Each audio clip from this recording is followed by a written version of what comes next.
case of Boston Court, what it came down to is that engaging audiences in critical feedback, that is in this case asking them the questions that they are interested in having answered, was a way of allowing Boston Court insight into the questions that they themselves had to answer. So for Boston Court, what that ended up being is that they're going to take their program book and they're going to create a section of it that is specifically for post-performance engagement. That's going to say, don't read this till after the show is over. And inside it's going to include a list of questions without answers that people can actually use to talk back and forth with each other. And then at the bottom, if they're interested in having a further conversation with the artistic director, if they want to hear what the artistic director has to say, they can visit a particular URL on the website and the artistic director will have responded there. Overall, audience engagement and engaging audiences in critical feedback is a way of educating audiences about the shows or the pieces of art that they're seeing. It's a way of creating more specific evaluative methods that aren't based on whether they liked or didn't like the show, and for you are not based on how many people came, but rather how impacted they were. And ultimately, impact leads to memory, which leads to return engagement. And that cycle begins and repeats and begins and repeats. And so this doesn't end up being a completely esoteric exercise, because if you can actually evaluate the impact that you're having, increase the impact that you're having, explain the impact that you're having, and have the audience itself involved in making that impact more powerful, then their memories of that experience will be stronger, and they'll be more likely to return to your art form again and again. So with that, I'm done with this part. Thank you very much.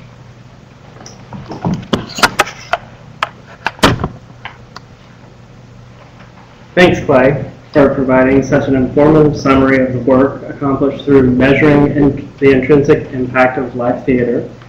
Having read the final report in Counting New Beans, I can attest to how comprehensive the data and analysis is. Let me start the panel discussion by asking, why is it important for arts organizations to assert the intrinsic benefits they offer? Why don't we start with you, Clay?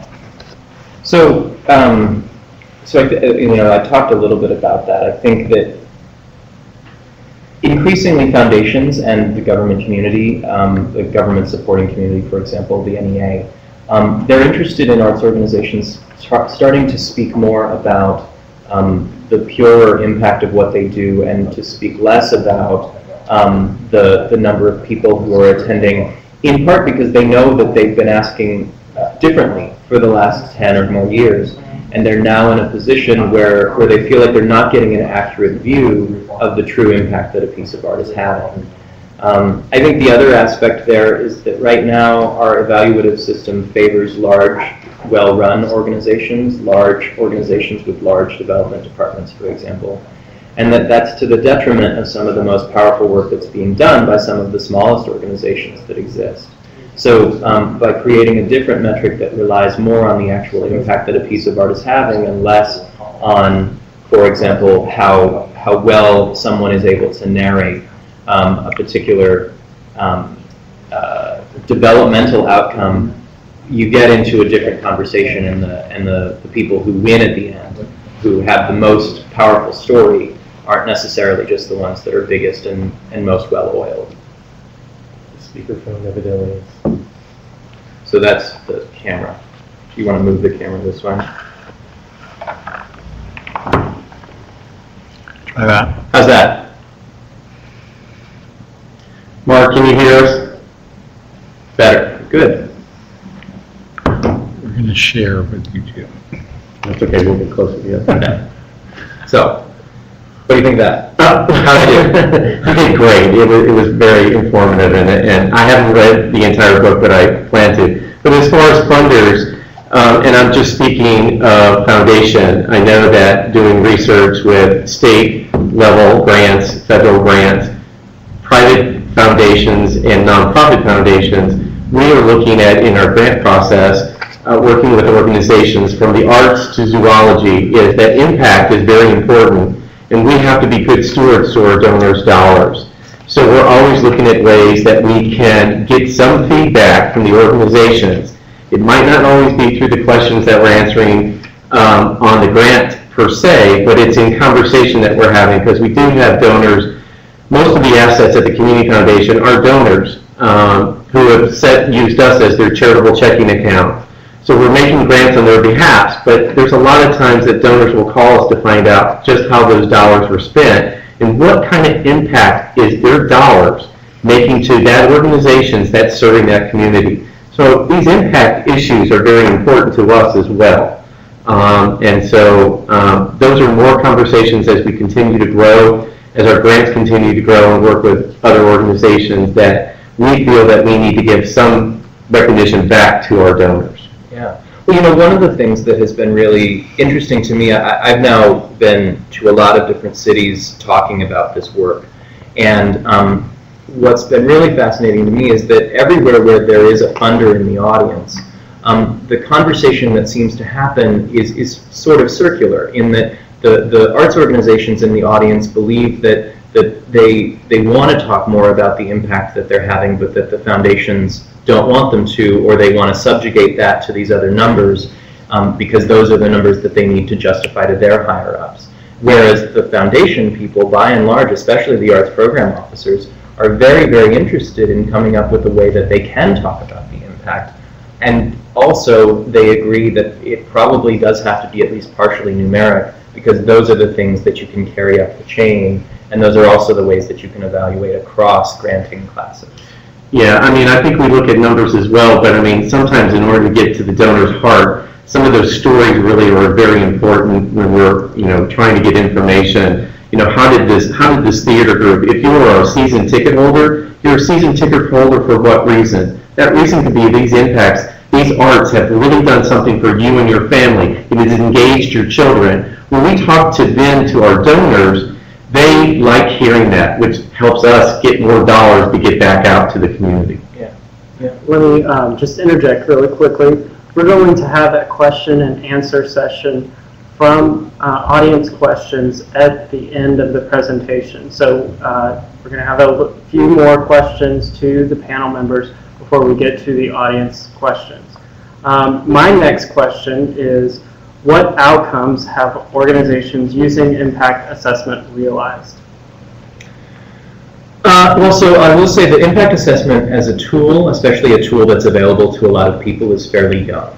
And so a lot of the outcome-directed work is fairly new. Those three examples that I went through in the presentation, those are some examples of the way that organizations are starting to try and engage with this information. One thing that is really interesting in terms of evaluation that I don't think I really touched on in the short version of the presentation that I just gave is that in addition to asking audience members to take the survey, we also ask staff members to take the survey. And we ask them to take the survey in advance of the audience being able to see the show, so actually before the show opens. And the point is not for the staff members to give us their own impressions of the show. It's for the staff members to guess at what the audience's response is going to be based on their own professional involvement with that show thus far. And one of the things that does is it creates a situation where not only the artistic staff, but everyone in the organization is being asked to give their particular impression of what the impact of the show is going to be. And we know, for example, in terms of marketing, that the way that a marketing staff perceives what a show's impact is going to be directly affects the marketing that they create. So if they think, for example, that a Shakespeare is going to be fairly traditional, then they create fairly traditional art for it. And then if it's not fairly traditional, then at the end of the day, they've misestimated the impact of the show, and you can actually see that shift, that problem, in the overall impact that an audience experiences.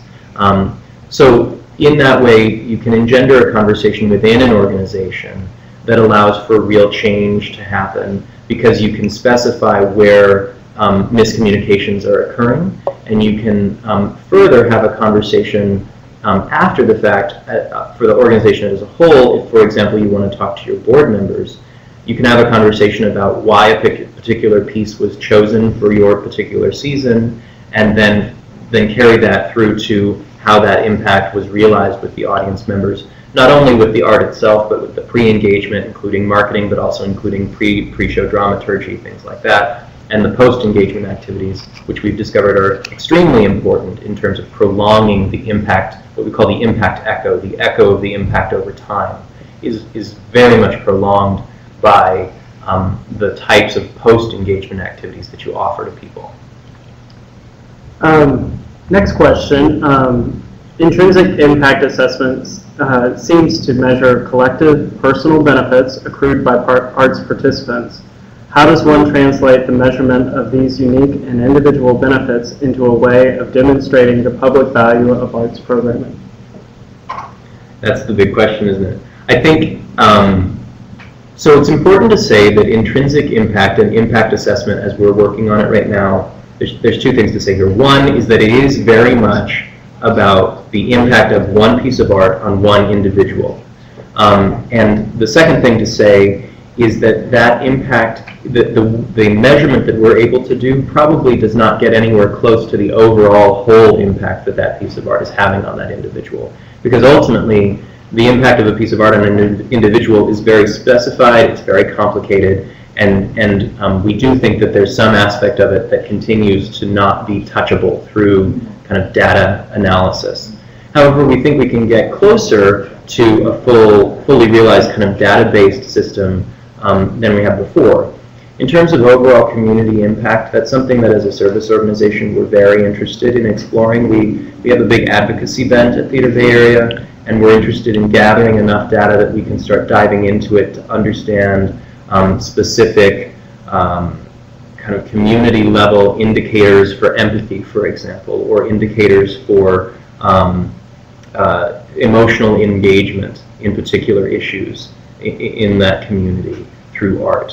And we're still working out how to do that. There's a lot of movement right now to try and take impact assessment and use it for public art, to try and understand what a piece of public art the impact that a piece of public art has on a specific community. There's all sorts of problems with that in terms of how do you get people to fill out the surveys, and how do you get them to even really see the art, or do you really want them to see the art any more than they usually would in a setting where they're simply passing the art on the way to something else. Those types of conversations we're having with some foundations across the country who are very interested in kind of trying to crack that nut, and we'll see where it goes. And I think those are the conversations we have with our own local art agencies that we can work with, whether it's the Tennessee Arts Commission or the Metro Arts Commission or just individual organizations. Impact's very important to us as well, because as we continue to endow charitable dollars and grant out, we have to look at the impact of what our dollars are doing back to the community. Mm-hmm. Mm-hmm.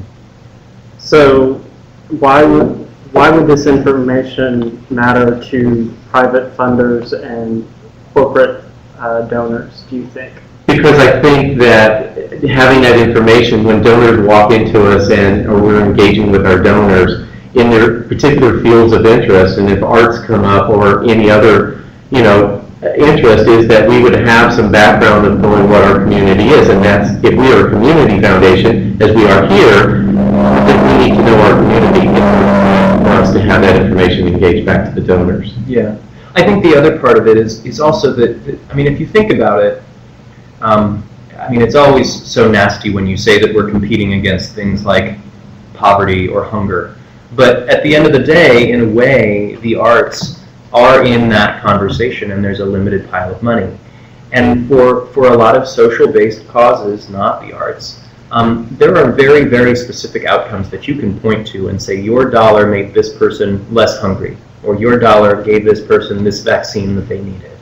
And for us, because we've had trouble articulating that particular impact that dollar is going to have, we've instead said that your dollar generates $8 for the community. Well, there are a lot of different things that generate $8 for the community. A club generates $8 for the community. You can look at things that have nothing to do with the arts. In San Francisco, pot shops generate many, many dollars for the community for every dollar that goes into them. That's not necessarily the best argument to be making for the arts, both because you can be identified in a way that maybe you weren't really interested in being identified, and also because it's not specific to what we do in the way that a charity that is working towards ending hunger has a specific mission and goal. Rather, the reason that we do what we do is that we feel like it makes better human beings. and we feel like it makes living as a human being better. And at the end of the day, those are things that we think that we can more articulately talk about as really in the wheelhouse of art.